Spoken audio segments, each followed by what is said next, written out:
Bismillahirrahmanirrahim. Assalamualaikum warahmatullahi wabarakatuh. Alhamdulillah hamdan katsiran thayyiban mubarakan fi kama yuhibbu rabbuna radha. Asyhadu an la ilaha illallah wahdahu la syarika lah wa asyhadu anna Muhammadan abduhu wa rasuluh. Tayyib ewa sekalian, insyaallah kita lanjutkan pelajaran kita masih di Durrul Bahiyah fi Masail Fiqhiyah Al-Masyukani. Insyaallah kita masuk di bab baru di kitab Ta'am, yaitu As-Sayd, bab buruan, berburu. Pertemuan yang lalu kita sudah bahas tentang makanan dan binatang yang halal. Sebelumnya kita merojaah untuk kaidah pokok di dalam makanan yang halal atau binatang yang halal dimakan. Binatang secara umum terbagi dua, ada binatang air, ada binatang darat. Kaidahnya binatang air bagaimana? Binatang air bangkainya halal. Semua binatang air halal dimakan tanpa disembelih. Bagaimana kalau ikan? Ini kasus kadang ikan lele itu tahan lama ya, tidak mati. Kita mau masak, boleh enggak kita pukul atau masak langsung? Boleh. Seperti kepiting, kadang hidup kita masak langsung. Boleh?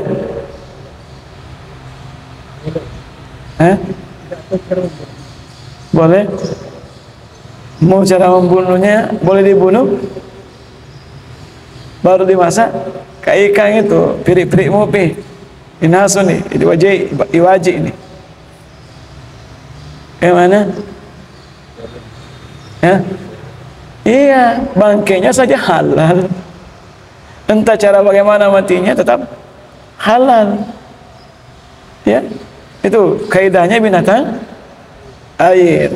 Nah, terus berbeda kalau binatang darat. Apa kaidahnya?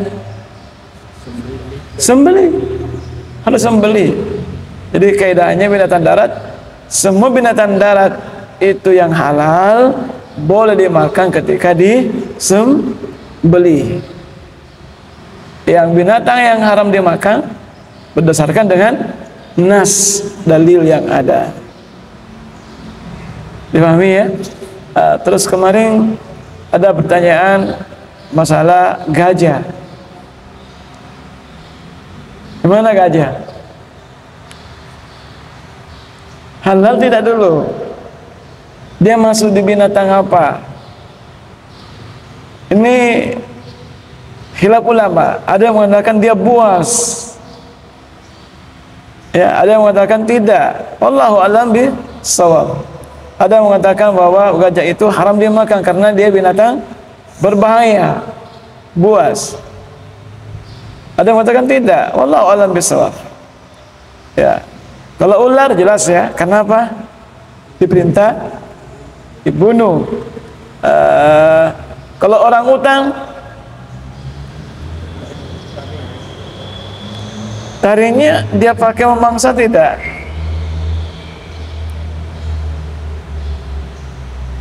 Penjelasan ulama, meskipun tidak memakai mangsa, tapi dia ketika dia mau berkelahi, dia menyerang pakai taring, maka dia harus dimasuki bertaring.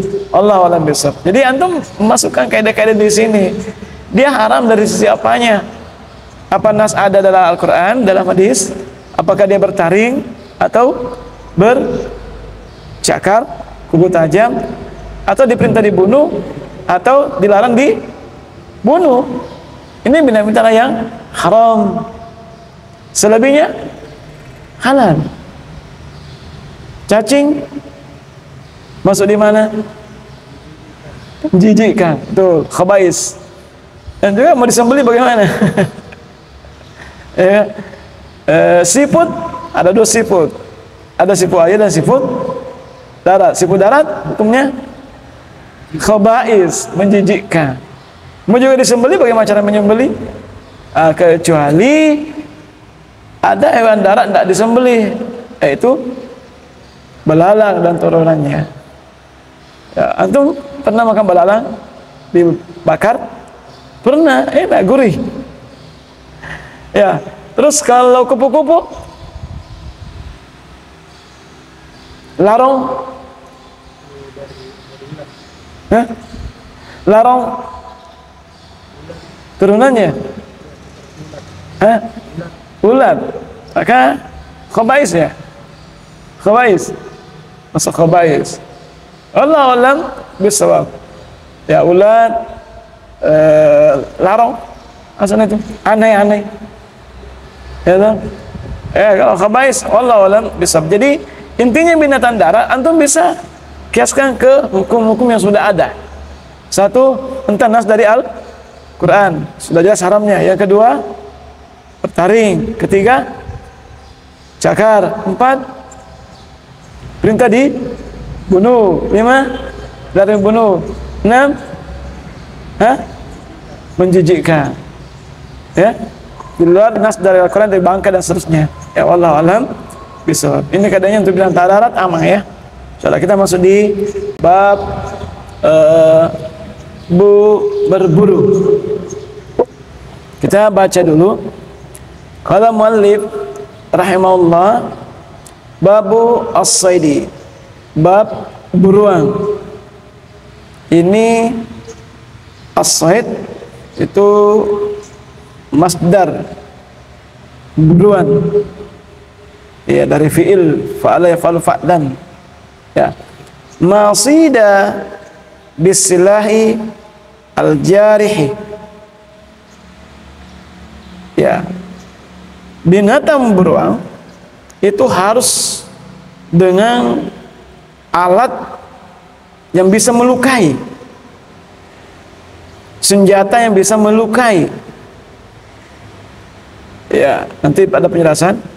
Wal jawarih kana halalan idza dzukira smullahi alaihi.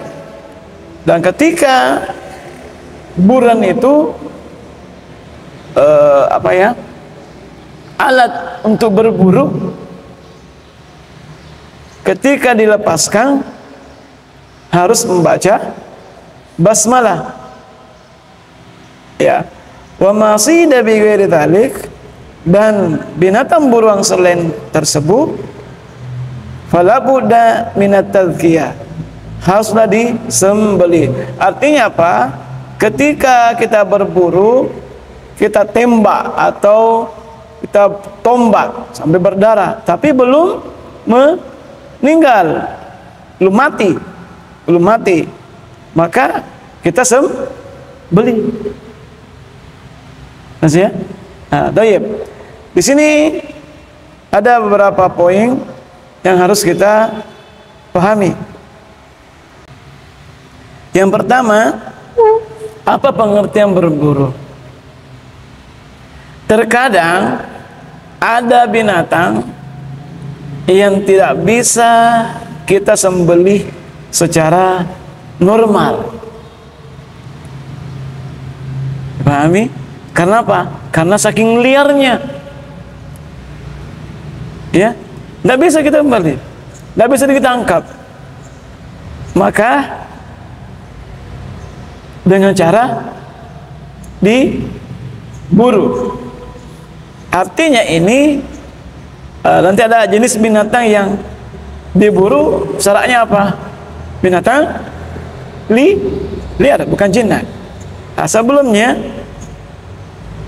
jadi ada beberapa hal yang perlu diperhatikan tentang siapa-siapa yang terlarang untuk berburu, yaitu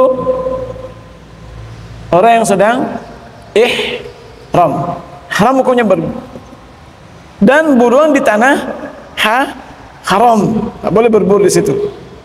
Ya, ini secara ringkas tentang orang yang terlarang berburu.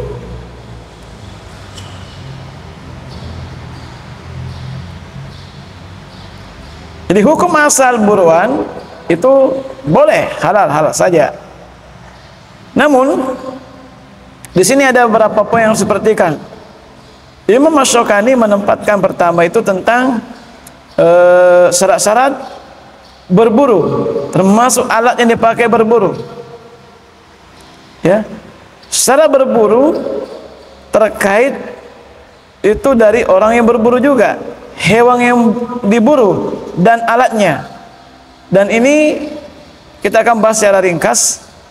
Ya, di antara syarat-syarat orang yang berburu agar terpenuhi syaratnya sah dalam sisi agama, yaitu hendaknya dia orang yang berakal, mumayyiz, sudah bisa membedakan mana yang baik dan buruk. Ini jumhur ulama. Maka anak kecil belum berakal tidak layak untuk bisa menyembelih menurut mereka jumhur, karena belum mayyiz. Dan berburu itu membutuhkan niat, yaitu dengan baca basmalah, dan keduanya tidak sah kalau dilakukan orang yang belum berakal, sebagaimana menjelaskan para ulama fuqaha. Yang kedua, hendaknya orang yang dalam berburu itu kondisinya halal, bukan dalam keadaan ihram, umrah atau haji.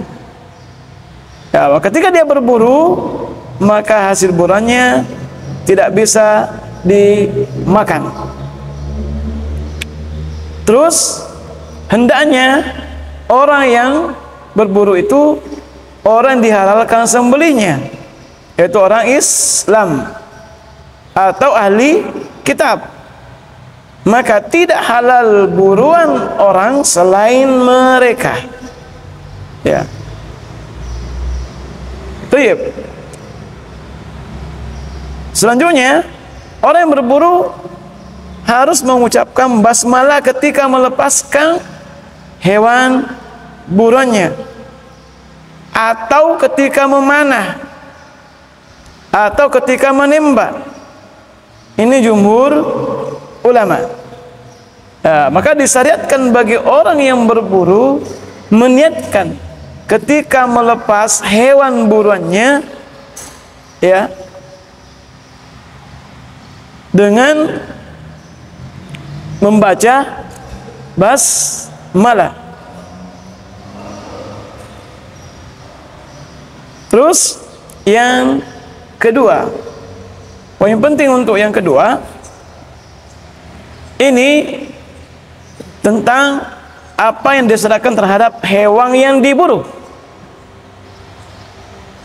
Hewan yang diburu adalah hewan yang bisa dimakan dagingnya atau boleh dimakan.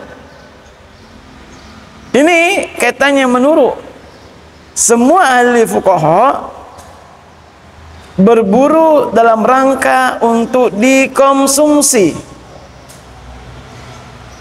Ya, untuk dikonsumsi. Terus bagaimana kalau hanya sekadar hobi,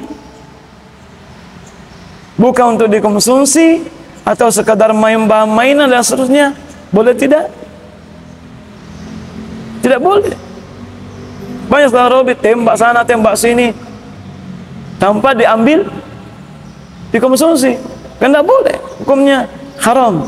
Ini termasuk menyanyiakan, ya, perbuatan tabzir, ya. Terus yang berikut, hewan, seratnya hewan ya. Tadi yang pertama apa?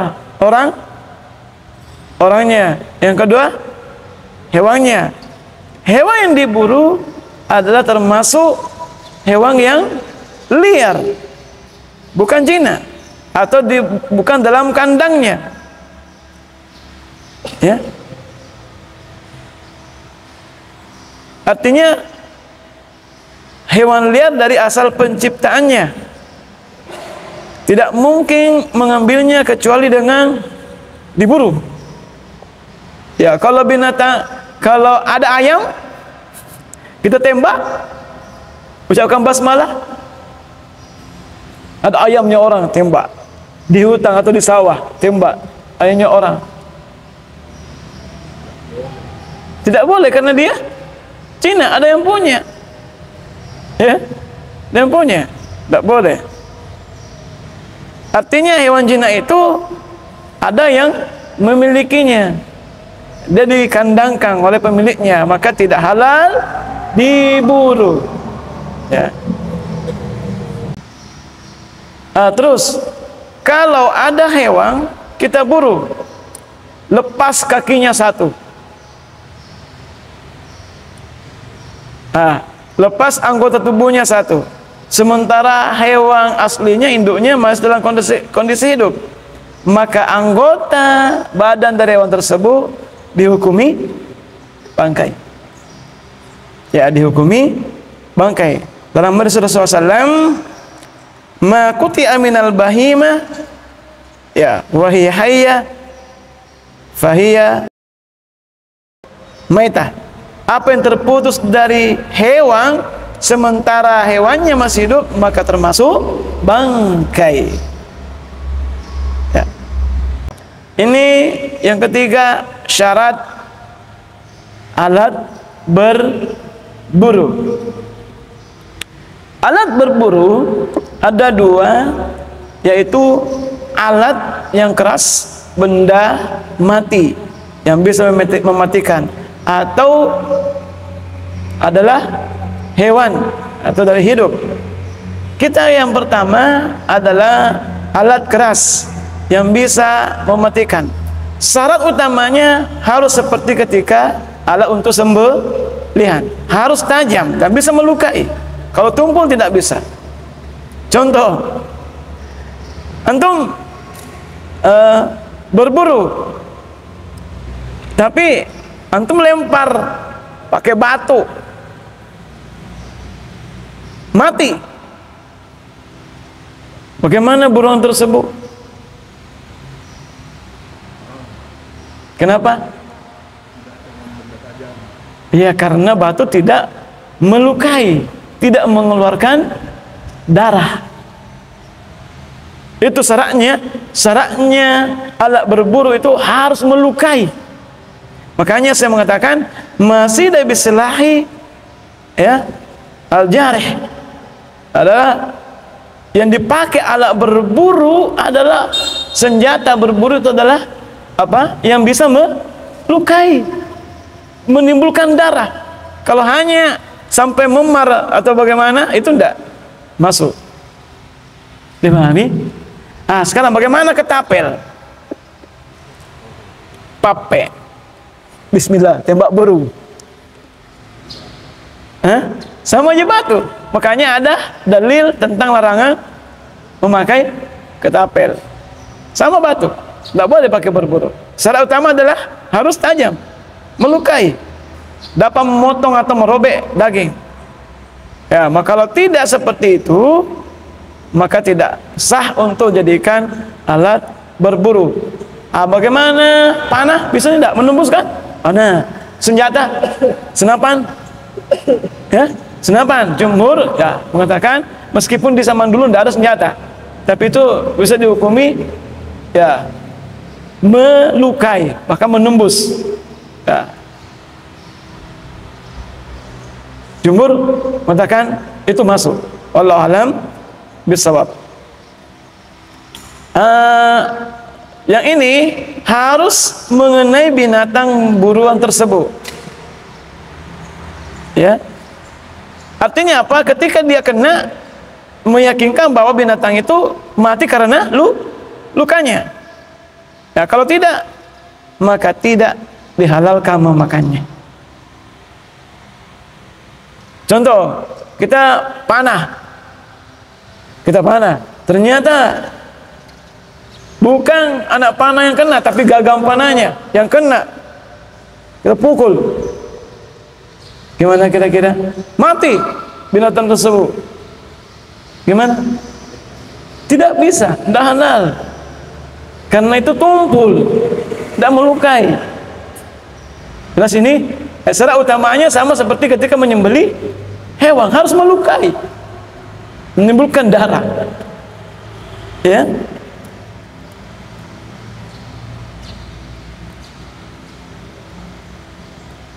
Oke, terus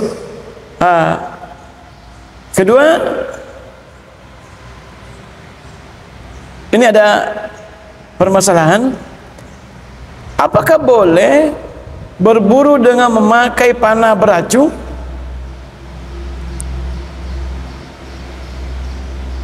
Boleh?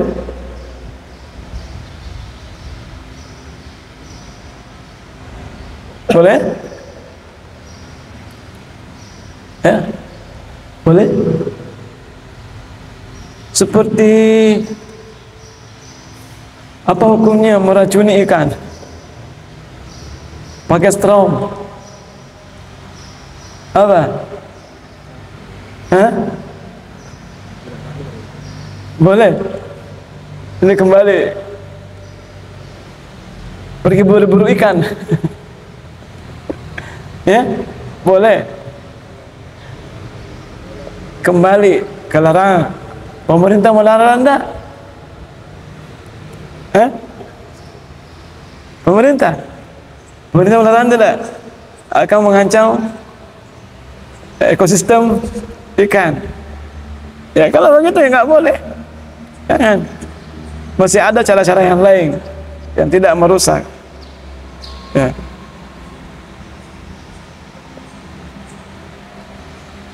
Ulama tidak membolehkan memakai racun.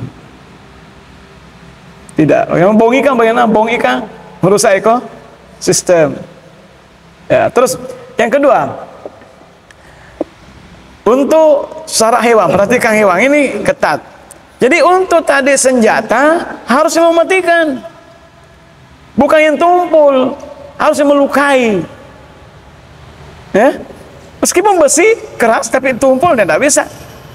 Nah sini, terus untuk hewan itu diperbolehkan berburu dengan memakai hewan, tapi syaratnya hewan yang dilatih. Tujuannya dipelihara memang untuk berburu. Ya, bukan hewan yang biasa seperti itu, bisa anjing, bisa serigala, bisa juga burung elang. Bisa burung elang, pakai cakarnya. Ya, harimau bisa, raja wali. Yang penting dilatih dulu. Ya, kaidahnya semua hewan yang bisa diajari atau diajarkan berburu maka diperbolehkan, ya, dibuat berburu secara umum. Namun ada beberapa persyaratan yang khusus. Yang pertama, sebagaimana tadi disyaratkan harus dia terlatih. Hewan yang terlatih memang diajarkan berburu. Hal ini dengan kesepakatan para ulama fikih. Ya. Dan buruan yang ditangkap oleh binatang buas yang telah kamu ajar dengan melatih yang untuk berburu, sebagaimana dalam surah Al-Maidah ayat 4. Wa ma'allamtum minal jawarih. Ya, untuk berburu. Karena anjing yang punya ilmu dimuliakan dibanding dengan yang tidak punya ilmu. Hukum asal memelihara anjing kan nggak boleh. Nggak boleh kan? Nggak boleh. Itu boleh dipelihara ketika ada masalah yang diinginkan. Yaitu apa? Menjaga binatang. Jaga rumah boleh enggak? Jaga rumah boleh enggak? Hah?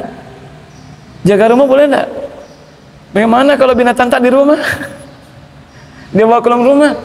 Boleh? Maksud tidak? Boleh. Selama anjing tidak masuk ke dalam rumah. Kenapa? La yadkhulul malaikah baitan fihi suratu wa kalbun. Tidak masuk ke dalam rumah malaikat yang ada gambarnya dan anjingnya. Ya, itu diutamakan. Bahkan ini faedah. Binatang yang diburu anjing yang pintar halal dimakan. Kalau anjing bodoh tidak halal. Keutamanya ilmu. Ya, Allah muliakan ya binatang yang berilmu. Kuncinya begini, ketika kita melepaskan buruan, melepaskan anjing tersebut, ya kita lepas ada buruan di sana, dia pergi mengambil buruan tersebut, maka ini dapat dikatakan bahwa anjing ini terlatih. Tapi kalau biasa-biasa saja, hanya bermain, maka tidak masuk. Kenapa anjing bermain saja kan? Itu tidak masuk. Ya, makanya salahnya ini harus terlatih. Baik. Yang kedua, hendaknya hewan buruannya itu terluka ya di tubuhnya yang mana saja. Ya, yang mana saja. Terus hewannya dilepaskan oleh orang Islam atau ahli kitab dengan membaca basmalah. Terus bagaimana kalau lupa? Lupa baca basmalah, lepaskan anjing buruan. Mana kira-kira? Lupa. Jumhur mengatakan sah buruannya karena Allah memaafkan apa yang terlupa. Ya. Rabbana la tu'akhidna inna sina. Apa yang kami lupa. Baik, kita baca dulu apa yang dibawa lagi penulis. Wa idza syarakal kalbul muallim kalbun akhar lam yahilla sayyiduhuma. Ini bahayanya. Ketika ada dua anjing, salah satunya anjing yang tidak paham berburu, tapi bercampur dengan anjing yang tidak, yang pintar, yang diajarkan, maka hal ini tidaklah halal buruannya. Sebagaimana hadis Adi bin Hatim radhiyallahu anhu berkata, Rasulullah sallallahu alaihi wasallam bersabda, "Idza arsalta kalbak fadhkur ismallah." Ketika engkau melepaskan anjingmu, maka sebutlah nama Allah. Bismillah. Apakah bismillahirrahmanirrahim? Apakah bismillahirrahmanirrahim? Cukup bismillah. Itu sudah ditunjukkan dalam Nas. Fa in amsaka 'alaika ya fa adraktahu hayyan fasbahu. Ya, maka jika ia menangkap buruan, lalu engkau mendapati hasil buruan tersebut dalam keadaan masih hidup, maka disembelih. Ini hadis lengkap tentang buruan. Ya, Adi bin Hatim, rawahu Bukhari Muslim. Lalu wa in adrakatahu qad qutilah walam yu'kal minhu ya fakulhu. Terus jika engkau mendapati hasil buruan tersebut dibunuh oleh anjing buruan dan ia tidak memakannya, ini tidak memakannya, dia matikan saja, dibunuh saja, ya, maka makanlah hasil buruan tersebut. Akan tetapi wa in wajadta ma'a kalbika kalban ghairah wa qad qutila fala ta'kul. Ini ditunjukkan dalam nasnya. Akan tapi ketika kamu mendapatkan bersama anjing buruanmu ada anjing yang lain bukan anjing buruan, maka jangan kau makan, tidak halal. Terus fa innaka la tadri ya ayyuhuma qatalahu, karena engkau tidak tahu siapa yang membunuhnya. Ya. Terus wa in ramaita sahmaka fadhkur ismallah fa in ghaba anka yawman falam tajid minhu illa athara sahmika faqul in syi'ta wa in wajadtahu ghariqan fil ma fala ta'kul. Ini poin penting buat sekalian. Jika engkau melepas panahmu atau anjing, ini panah, ya, tadi pertama anjing, maka sebutlah bismillah. Jika binatang tersebut kamu tidak dapati dalam sehari, lalu esok harinya, ya, esok harinya dapat, artinya apa? Ketika hari ini kita berburu, kena binatang tersebut, tapi ternyata kita tidak dapati di mana buruan tersebut. Esok harinya kita sudah dapati, oh sudah meninggal. Apa yang dilakukan? Binatang tersebut boleh dimakan atau tidak? Boleh tidak? Papa baja meniruntuh mati wi. Boleh tidak?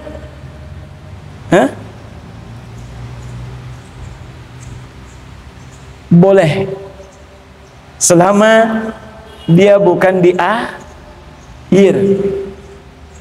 Karena jika engkau mendapatinya dalam hadis, ia mati tenggelam di air, kita tidak tahu apa yang membunuhnya. Apakah air dia karena tenggelam atau karena panah kita? Pahami? Maka jangan dimakan. Ya, maka dalam hadis Adi bin Hatim ini luar biasa faedahnya. Ya, luar biasa faedah yang dapat. Ini sudah terjawab semuanya. Jadi kesimpulan dari buruan terkait dengan buruan, fikih buruan, ini menunjukkan bolehnya berburu dengan anjing yang terlatih, ya, anjing yang terlatih. Terus anjing yang sudah dilatih boleh dimanfaatkan selama bagaimana anjing pelacak bisa dipelihara, bisa, ada manfaatnya. Ingat, hukum asal anjing, memelihara anjing, hukumnya apa? Tidak boleh. Kenapa? Memelihara anjing karena hobi. Boleh tidak? Tidak boleh. Maka akan hilang pahala berapa kirot? 1 tiap hari lagi. Nah, itu sekedar ya peringatan kepada kita.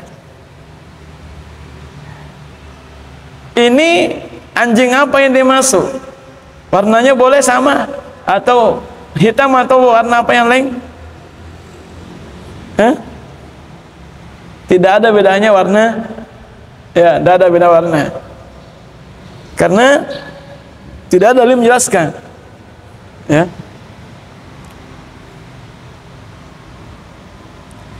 Di sini faedah, ketika kita berburu, melepaskan anjing buruan atau pakai senapang untuk berburu dengan baca basmalah, maka ini pengganti apa? Pengganti apa? Sembeli. Ya, pengganti sembeli. Seperti burung, bisa ditangkap tidak? Burung bisa ditangkap tidak? Hinggap di pohon bisa ditangkap tidak? Tidak bisa ditangkap. Maka ini kalau mau makannya dia apa? Buru, tembak, pakai basmalah. Sering makan burung antum? Hasil buruan? Ya, apalagi nasi leko. Ya, betul. Saya kadang makan dengan ada teman suka pergi berburu. Ya, kadang bawa buruannya banyak. Cuma tidak tahu apa jenis binatangnya, jenis bangau kah, jenis wallahu a'lam. Ya.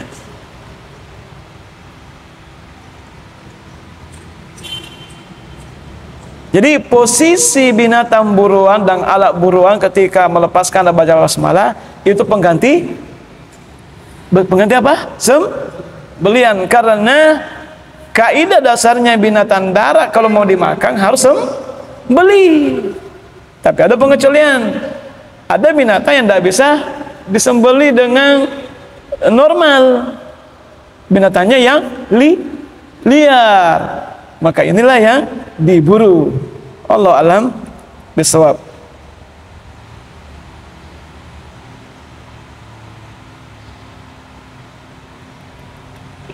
Tapi kalau yang pertama tadi, anjing memakan hasil buruannya, boleh makan? Ketika anjing buru, dia makan hasil buruannya, boleh makan? Tidak boleh makan.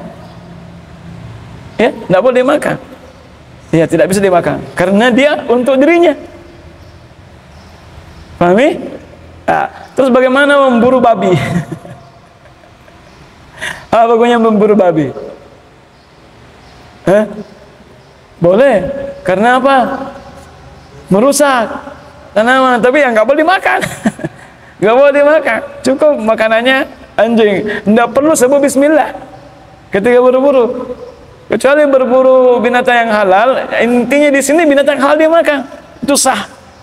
Ya, tapi kalau binatang yang haram, tidak sah namanya berburu. Artinya kita hanya berburu untuk anjing saja, seperti babi.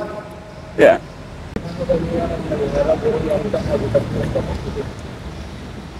Memelihara burung sekedar hobi. Apa hukumnya?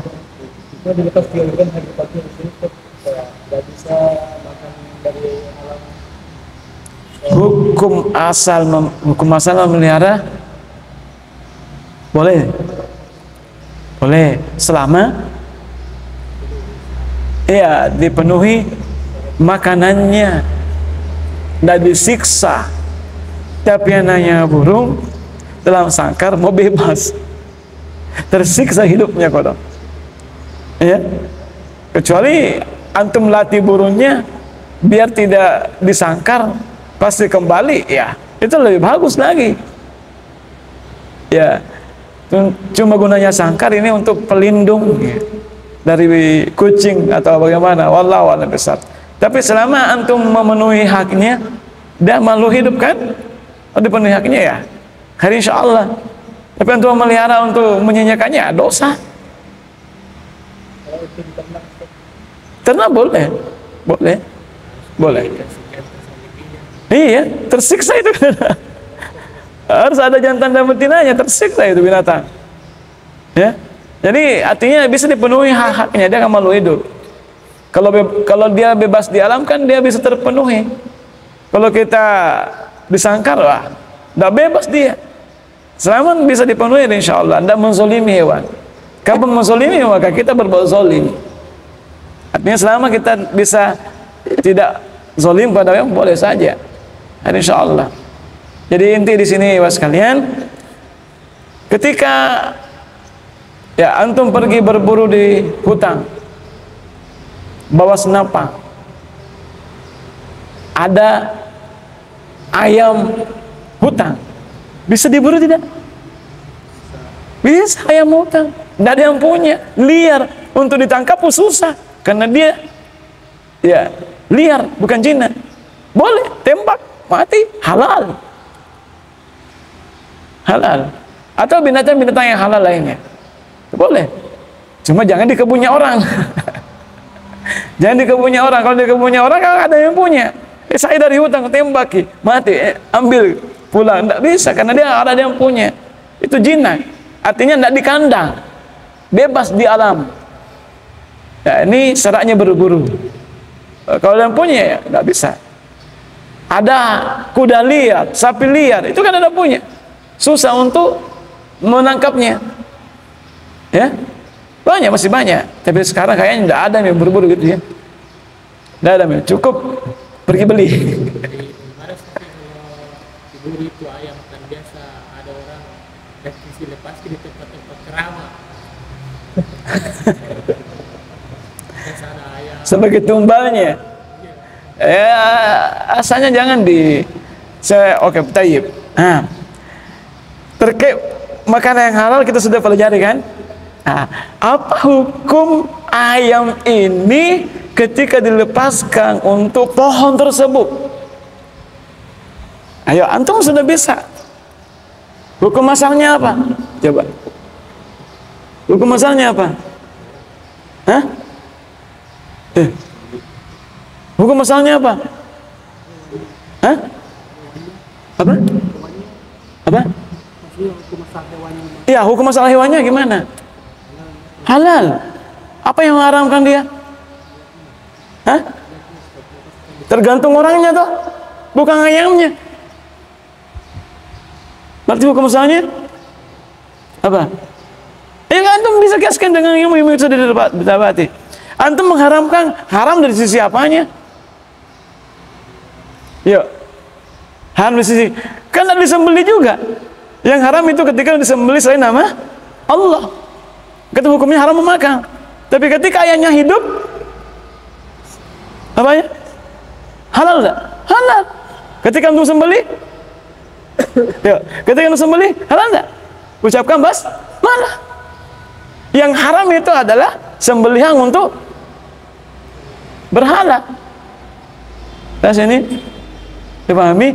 Makanya ketika ada di situ pohon-pohon, sayang kalau kita tinggalkan banyak makanan. Ada ayamnya, ada sokoknya, ada bepana. Yang ditinggalkan apanya? Yang ditinggalkan apanya? Sembelihannya. Hukum asal makanan sokoknya, bepana, kuenya haram dah. Hukum asalnya mubah, halal. Jadi apa yang menyebabkan haram? Ingat, antum sudah tahu kaidahnya halal haram. Pahami? Maka boleh saja. Maka memakan hasil dari apa ya? Kita dibawakan makanan dari perayaan, bukan perayaan agama lain. Bawa ke rumah, antum makan tidak? Makan tidak? Antum tak boleh makan mengatakan haram. Apa dalil antum mengatakan haram? Kira-kira mana? Halal tidak? Ya sama dengan perayaan-perayaan tidak ada syariatnya dalam agama. Antum dikasih seperti songkolok dan seterusnya, telur dan seterusnya. Antum makan tidak? Makan? Makan. Apa? Halal. Halal, tidak haram. Apa menyebabkan haram? Satnya halal. Pahami? Cuma terkait dengan ada yang mengharamkan, bukan lagi persoalan masalah asalnya. Jelas? Pahami kira-kira ini? Antum sudah pelajari kaidah-kaidah halal haram.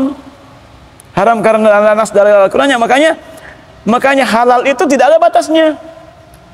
Jangan apa kaidah kemarin. Al aslu fil halali kulli asya al khillu. Asalnya segala sesuatu hukumnya halal. Ketika antum mengharamkan, datangkan dalil mana halal, mana mengatakan haram. Makanya saya katakan tadi, ayam itu hukumnya haram. Mana mengatakan haram? Tidak mau makan dari hasil baca-baca.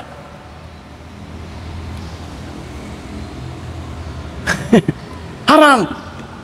Baca-baca, Pak Imam, baca-baca, Lebaran, baca-baca, Pak Imam, nggak mau. Antum bisa hukumnya bagaimana? Ayo, hukum makanan itu bagaimana? Ayo antum. Halal. Apa? Kalau antum mengatakan haram, mana dalil ente? Mana dalilnya? Hal dari siapanya? Haram dari siapanya? Yang haram itu ketika sembelihannya diperuntukkan untuk bukan selain Allah. Kalau apa juga ada makanan itu memudaratkan. Di sini dipahami. Jadi jangan juga antum terlalu kaku dalam menyikapi hal ini. Haram. Mana enggak bisa. Cuma tata caranya itu adalah hukumnya, ibadahnya itu hukumnya haram. Karena ada nasnya, ada syariatnya. Adapun hukum asalnya makanan hukumnya halal secara zat. Kalau hasil curian gimana? Itu bukan karena zatnya, karena sebabnya, cara mendapatkannya, hukumnya juga haram. Jelas? Bukan karena zatnya, tapi karena sebab mendapatkannya. Dipahami ini? Itu kaidah dalam hukum halal. Ya, sama dengan kaidah dalam perkara ibadah. Hukum asalnya ibadah haram. Tidak boleh kita melakukan ibadah sampai ada dalil yang memerintahkan. Nah, ketika ada orang melakukan ibadah, kan tidak ada dalilnya yang melarang. Benar tidak statementnya? Salah. Kenapa? Hukum asalnya memang tidak boleh. Jadi tidak usah dikerjakan. Ya, karena memang tidak ada yang merintah. Dipahami? Begitu juga dengan perkara halal. Hukum asalnya halal sampai ada dalil yang mengharamkannya. Jadi kalau antum mengatakan ini haram, dari sisi apanya? Zatnya kah? Atau sebabnya terkait dengan yang lain? Dipahami? Jelas ya? Wallahu a'lam bishawab. Nah, ini jangan sampai, makanya orang yang nggak pernah belajar fikih, muamalah, kaidah usul fikih, itu banyak masalah timbulkan masyarakat. Kacau itu. Jangan patut semangat saja membabi buta tanpa tahu kaidah usul. Ingat kaidah usul kemarin apa? Kaidah usul kemarin menolak kemudaratan lebih didahulukan daripada mendatangkan manfaat. Ini kaidahnya itu. Kaidah umum berlaku. Karena orang yang tahu kaidah ini membabi buta, akhirnya kacau. Ya. Baik, segera cukup. Lalu kita masuk ke Umdatul Ahkam.